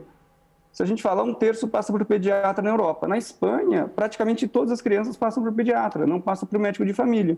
Mas se a gente vai na Grã-Bretanha também, a gente vê que todas as grávidas de baixo risco passam por enfermeiro obstetra, não passam por ginecologistas e obstetras, né? Então, temos que olhar de forma muito objetiva qual que é que a gente quer. A gente quer qualificar a atenção primária à saúde ou a gente quer colocar o pediatra na atenção primária à saúde? Isso são duas coisas absolutamente diferentes. Se a gente quer qualificar a atenção primária à saúde, a gente tem que colocar médicos de família e comunidade, aumentando a formação dos médicos de família. Hoje a gente tem um grande número de vagas de residência em medicina de família e comunidade. A gente está formando 2.000 médicos de família e comunidade por ano, só pela residência, mais um grande número de médicos titulados, mais 1.000 médicos titulados por ano em medicina de família e comunidade. Então, a gente está falando de uma inserção de mercado, hoje, 2021, de 3.000 especialistas por ano. E esses especialistas, sim, são os capacitados para atuar na atenção primária à saúde. E não mais o clínico geral e pediatra, que é a estrutura antiga, arcaica, de construção do modelo de saúde que o Brasil usou até 94, quando trouxe da União Soviética esse modelo de saúde. né? Então, era isso que eu queria trazer para vocês. Trouxe uma fala, tentei pensar a fala de vocês todos, reforçando, tomando cuidado com o que é médico da família, o que é médico de família e comunidade, o que é um clínico geral, o que é um generalista, o que é um clínica médica, e etc. e tal. E principalmente reforçando qual que é a função da atenção primária à saúde dentro do cuidado. Obrigado. Muitíssimo obrigada, doutor Lucas, pelas considerações que traz em nome de duas importantes instituições. E fui informada que já está conosco o doutor Rafael Câmara Medeiros Parente, que é o representante do Ministério da Saúde nesta oportunidade. Doutor Rafael, que é conselheiro do CREMERGE no Rio de Janeiro, conselheiro do CFM, atualmente é secretário de Atenção Primária à Saúde no Brasil, é médico ginecologista, doutor em ginecologia pela Universidade Federal de São Paulo, mestre em saúde coletiva e epidemiologia pela Universidade Estadual do Rio de Janeiro. Tem outras tantas especializações aqui, mas sem mais delongas, passo a palavra ao doutor Rafael, que é uma participação esperada desde o início da nossa audiência, agradecendo imensamente a participação. Doutor Rafael, a palavra é do senhor. Boa tarde, deputada. Está tudo direitinho? Está ouvindo e vendo? Tá, né? Sim, perfeito. Perfeito, só para confirmar aqui. Bom, é um prazer estar aqui hoje. Qualquer convite seu, eu sempre tenho o maior prazer e maior deferência em aceitar.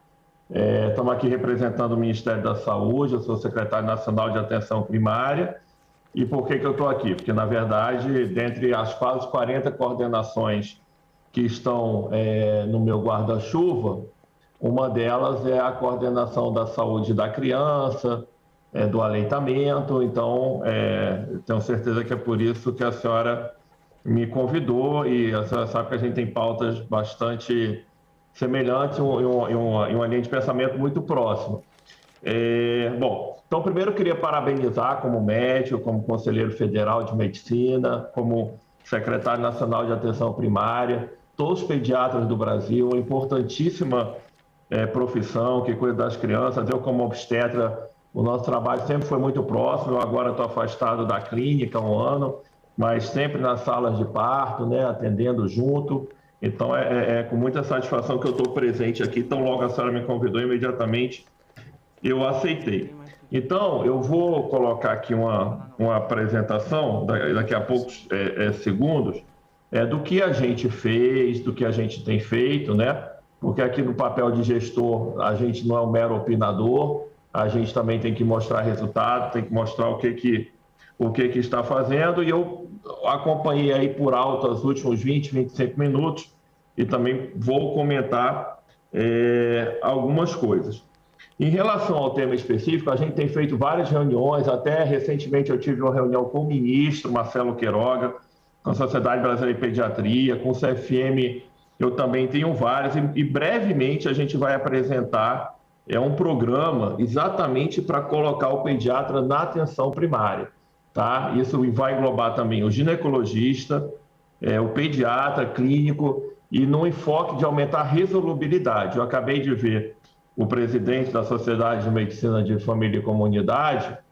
Eu concordo em parte que sim o profissional médico talvez mais adequado para fazer esse atendimento, só que a realidade do Brasil não é essa. A realidade do Brasil, e a gente está lutando muito para mudar. Eu hoje estou como presidente do Conselho Deliberativo da ADAPS.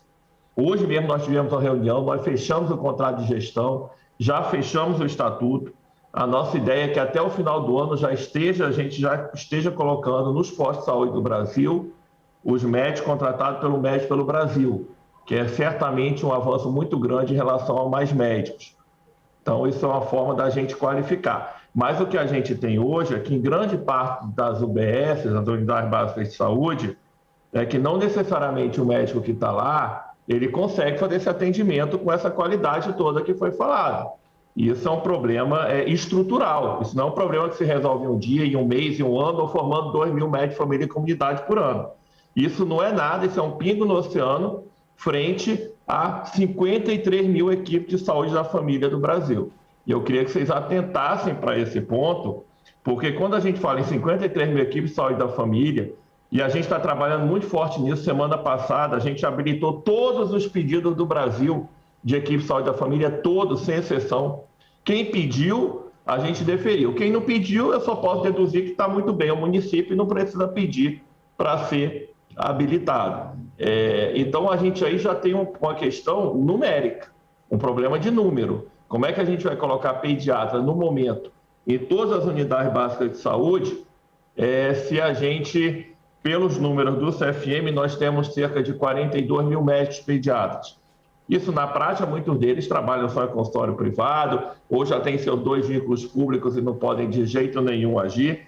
Então, é impossível, qualquer um que vem aqui falar qualquer coisa diferente, ele está mentindo, porque hoje é impossível a gente colocar pediatra em todas as unidades básicas de saúde do Brasil. Eu vou apresentar esses números depois com mais qualidade, embora eu concorde que esse é o número ideal. Mas como a gente não tem um mundo perfeito, nós, como gestores, temos que fazer políticas para melhorar o máximo possível e no menor espaço de tempo. Eu vou colocar aqui, então, agora, eu só peço... Apareceu a apresentação? Apareceu, né? Ainda não, doutor Rafael. Então, não sei o que fazer. Espera só um pouquinho. A hora que o doutor Lucas estava falando... Era essa mesmo. A apresentação apareceu, mas agora não. Será que depende alguma coisa aqui da gente? Eu não sei, porque o que me orientaram é que bastava eu maximizar. Eu maximizei, está na minha frente, e aí eu não sei agora o que fazer para... Vocês receberam, a equipe técnica daí recebeu. Se não aparecer, eu posso ir falando, não vai ter muitos problemas. Pra gente também... Tem que colocar Rafael como anfitrião, para poder ele conseguir compartilhar. Estão pedindo aqui para o senhor compartilhar a tela novamente, porque aí entra. É possível, doutor? O problema é que eu não sei fazer. A minha equipe que estava fazendo isso aqui, eu não sei fazer isso, entendeu? Eu vou fazer o seguinte, vocês têm aí. Será que alguém não consegue colocar? Pera aí. A gente mandou. Estou tentando Se não conseguir, não tem problema. Eu leio, é autoexplicativo. Espera só um minutinho. Ele vai colocar aqui, doutor, um segundinho, já vai colocar. Beleza, tranquilo. Bom, enquanto isso eu vou falando algumas coisas. Tá ok. Por exemplo, nós estamos revisando todo o material do Ministério da Saúde, né? Inclusive, a própria caderno de atenção básica, atenção pré-natal de baixo risco, está lá escrito com todas as letras. Isso não foi feito no nosso governo. Realizar a consulta de pré-natal de gestação de baixo risco intercalada com a presença do médico. Então, o que a gente viu hoje no pré-natal, só para dar um exemplo, é que grande parte dos municípios do Brasil não tem consulta com o médico em nenhum momento. A consulta é só com a enfermagem. E isso é um problema muito sério. Tem que ter consulta com o médico. Então, eu estou falando isso só para mostrar que a gente está solicitando o pediatra e muitas vezes... Doutor Rafael, entrou a apresentação. Desculpa cortar o senhor. Perfeito. Então, mas será que vocês estão olhando o que eu estou vendo? Eu vou voltar então para... Está escrito assim, papel do pediatra na atenção primária à saúde, em azul. No fundo azul. Tá, perfeito. E aí como é que eu passo? São vocês que passam? Deixa eu ver aqui. Né? Pronto, já está... O pessoal vai passando. Tá, então tá ótimo. Eu vou só tirar da minha frente aqui. Tá, perfeito.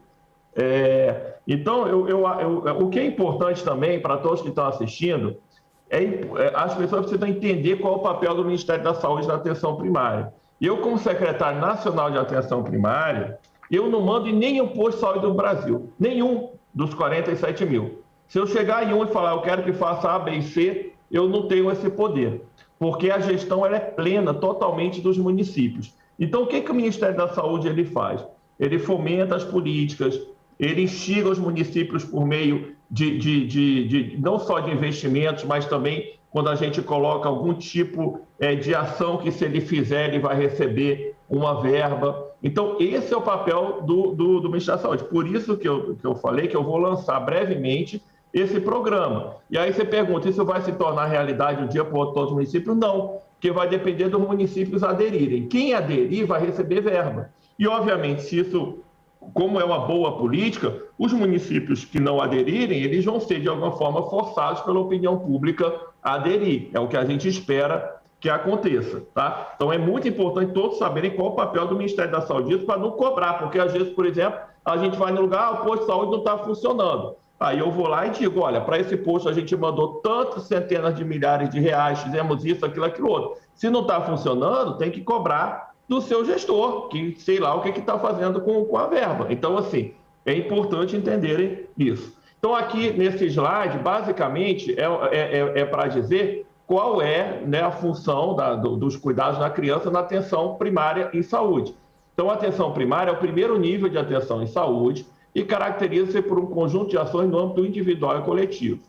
A atuação das equipes da atenção primária no cuidado com a saúde da criança e sua família devem ser prestadas de forma individualizada em momentos estratégicos para oferta de ações primordiais relacionadas à imunização, orientações de promoção da saúde, prevenção de doenças prevalentes na infância. A primeira consulta do recém-nascido deve ocorrer na primeira semana de vida, através de visita domiciliar ou atendimento presencial, realizada pela equipe para acompanhamento do recém-nascido da puérpera. Próximo, por favor.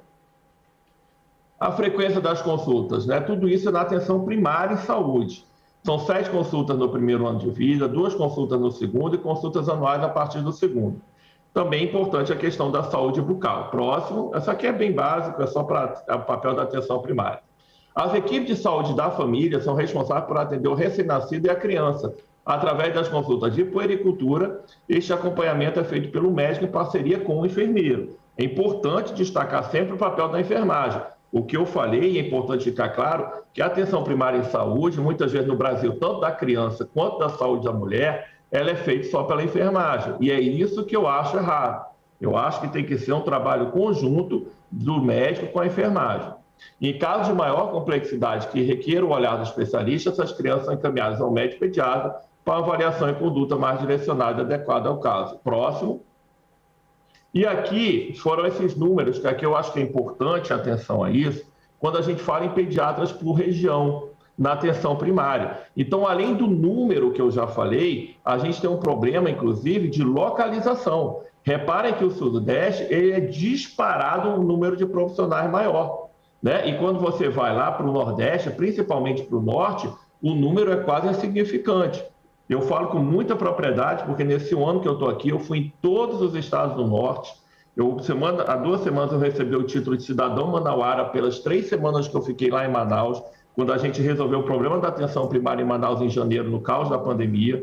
Então, o que eu estou falando aqui não é coisa de conversa fiada, é de realmente quem está na ponta e está vendo os problemas de cada estado e de cada região. Então, a gente precisa resolver, além do número de pediatras, a falta de localização. E não tem forma de resolver isso que não seja por fazer fatores de atratividade para o pediatra. E é isso que a gente está trabalhando nesta nova política. Então, aqui estão os números, quem quiser depois é só olhar. Próximo. Isso foi daqueles números que eu falei, né, que de 43 mil, a gente tem 4 mil só pediatras, 4.200 pediatras na atenção primária hoje. Então, isso é importante, tá? Ter essa lógica do número. E a gente sabe também que já é difícil em muitos municípios conseguir médico. A gente hoje, no programa Mais Médico, a gente tem 200 municípios que a gente não tem médico alocado. Então, se a gente não consegue nem colocar médico, a gente espera que com o Médico pelo Brasil a gente vá conseguir, e aí é por isso que eu estou forçando tanto em colocar mais rápido na rua o Médico pelo Brasil, para a gente conseguir não ter nenhum posto médico desocupado no Brasil. Agora, conseguir colocar um pediatra em cada um, eu já posso garantir que é absolutamente impossível no contexto atual. Isso aqui, nós já lançamos mais de 7 bilhões de reais para a atenção primária, solicitamos um novo crédito extraordinário de 3,5 bilhões de reais, com isso a gente vai passar 10 bilhões de reais na atenção primária em crédito extraordinário no contexto da pandemia. Tudo isso além do orçamento ordinário. Orçamento ordinário esse que a gente já aumentou semana passada em mais 1,6 bilhão de reais para a atenção primária do Brasil inteiro, e para o próximo ano já solicitei, já pactuei com o ministro, mais 4 bilhões de reais para a atenção primária de orçamento ordinário. É muito importante o apoio dos parlamentares para que isso seja aprovado na LOA de 2022. Então, aqui brevemente algumas portarias que têm a ver com a infância e gestante, né? 260 milhões de reais em agosto de 2020 para gestante, 247 milhões de reais em abril de 2021 para gestante, 324 milhões para equipar todas as maternidades do Brasil em novembro de 2020, quase 17 milhões de reais para ações de promoção, proteção e apoio ao aleitamento materno, da alimentação complementar adequada e saudável para crianças menores de 2 anos, 454 milhões de reais que a gente lançou em 28 de julho de 2020 para a volta às aulas. E até hoje muitas escolas não abriram. Isso sim é um verdadeiro problema para essas crianças, e não é só para agora, esses problemas vão ficar para o resto da vida delas. Então o Ministério da Saúde, em 28 de julho de 2020, já deu dinheiro para todas as escolas públicas do Brasil. Todas as escolas públicas do Brasil terem os insumos adequados para, quando voltarem às aulas, não terem o argumento de que não tem as condições adequadas para isso. Então, o Ministério da Saúde fez, está fazendo e fará a sua parte numa nova portaria interministerial que está para sair em relação a esse tema. Uma portaria de 11 de maio de 2021, incentivo financeiro para atenção à saúde de crianças, gestantes e malnutrição, né? Malnutrição aí envolvendo tanto a obesidade quanto a fome, que a gente sabe que aumentou na pandemia. Então, foram quase 350 milhões de reais que a gente lançou numa portaria no total de quase 1 bilhão de reais, cuidando das crianças que estão sendo assistidos pelo Bolsa Família. E a de 4 de dezembro de 2020, ações de promoção, proteção e apoio ao aleitamento materno e da alimentação complementar adequada e saudável, num valor de quase 20 milhões de reais. Nós, em bancos de leite humano, nós lançamos mais de 20 milhões de reais. Quinta-feira agora, eu e o ministro vamos lançar aqui no Ministério da Saúde a campanha de aleitamento materno, que a gente sabe também que é muito importante para as crianças. Próximo, eu acho que é o último, talvez.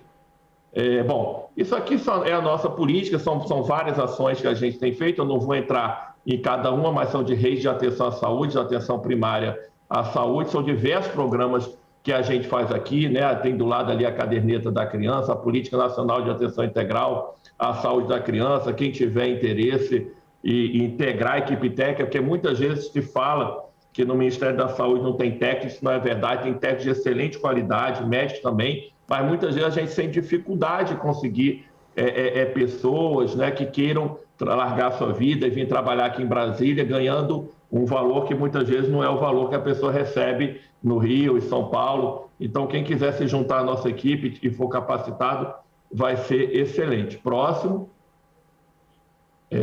Bom, isso aqui, novamente, é o último slide, mostrando também diversas ações nossas.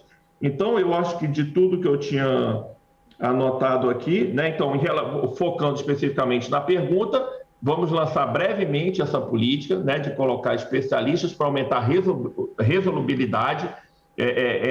Isso é uma forma vai ser de uma integração com a atenção especializada. A gente sabe que muitas vezes encaminhamentos para atenção especializada, eu como ginecologista, eu faço esteroscopia na UFRJ, quando eu estou no Rio, na época que eu estava no Rio, eu estou cedido agora para o Ministério da Saúde, de cada 10 encaminhamentos que eu recebo, sem nenhum exagero, 7 a 8 não deveriam ser encaminhados para mim. E a gente, com isso, gasta dinheiro e a gente deixa de colocar um paciente no lugar que poderia estar no lugar daquele mal encaminhado. Então, com essa nossa política, a gente quer aumentar a resolubilidade. Isso é necessário no contexto brasileiro, que a gente sabe que muitos dos médicos que estão na ponta atendendo, eles não têm a qualificação necessária para ser o gold standard da atenção primária, como é na Inglaterra e em alguns outros países, que o médico da atenção primária, ele resolve de 80% a 90% das demandas que chegam nele. E para isso precisa de um treinamento, de uma qualificação muito boa, que a gente tem que lutar para o Brasil, nos próximos anos, nas próximas décadas, conseguir. Mas a gente sabe que hoje isso não existe. Então, nós temos que encontrar formas de melhorar essa resolubilidade da atenção primária. Então, com isso, eu queria agradecer a presença e eu sei que não tem perguntas e respostas, mas no momento oportuno me coloco também à disposição para tirar de mim quaisquer dúvidas. Muito obrigado, deputada Janaína Pascoal. Nós que agradecemos, doutor Rafael Câmara, pela disponibilidade. Vou esperar ansiosa a apresentação desse novo programa. Para quem está chegando agora, nós estamos neste dia, que é o Dia do Pediatra, esse profissional tão importante, discutindo o papel do pediatra na saúde da família, na saúde básica. Muitas entidades representativas foram convidadas, foram ouvidas nesta tarde. Como eu disse no princípio, minha ideia era fazer um encontro presencial, obviamente com poucas pessoas, para evitar aglomeração, mas pelas regras que imperam na casa, só pudemos fazer esse encontro virtual. E na espera de uma resposta pelo presencial, os convites acabaram saindo muito perto da data. Então eu peço desculpas se eventualmente alguém foi convidado e não conseguiu participar por esse convite feito muito perto. E peço desculpas também por eventuais faltas, omissões. Hoje, por exemplo, né, a doutora Kátia, que está aqui conosco, entrou em contato para chamar a atenção no bom sentido para a falta, né, do Conselho de Odontologia, das sociedades representativas da odontopediatria. E eu confesso confesso aqui que foi um equívoco meu, como o projeto, a princípio, diz respeito ao pediatra especificamente, não me ocorreu, né? Mas depois dessa provocação da doutora Kátia, acredito que o correto teria sido fazer sim o convite, então fica aqui um pedido de desculpas público. Isso não implica nenhum tipo de desrespeito para com os profissionais da odontologia. Gravei um vídeo para o Júlio Verde recentemente, a pedido dos profissionais que enfrentam, né, que trabalham na prevenção e no tratamento do câncer cabeça e pescoço. Nesse vídeo falei da importância de consultar o dentista até para fins de prevenção ao câncer de cabeça e pescoço, levar as crianças ao dentista. Então fica aqui um pedido de desculpas por esta falha, um pedido de desculpas eventualmente pela falha na apresentação, a leitura dos currículos. São profissionais com tantas especializações, com certeza eu deixei de mencionar alguma. E até por força de ter sido a doutora Kátia que entrou em contato conosco, eu peço para ela falar um pouquinho, né, da importância desse profissional, a doutora Kátia de Pinho Duarte.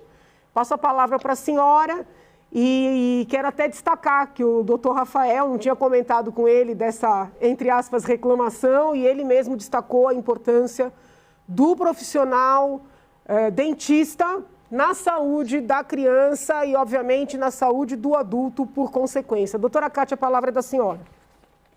Boa tarde, Janaína. Está me escutando? Sim, senhora, está perfeito.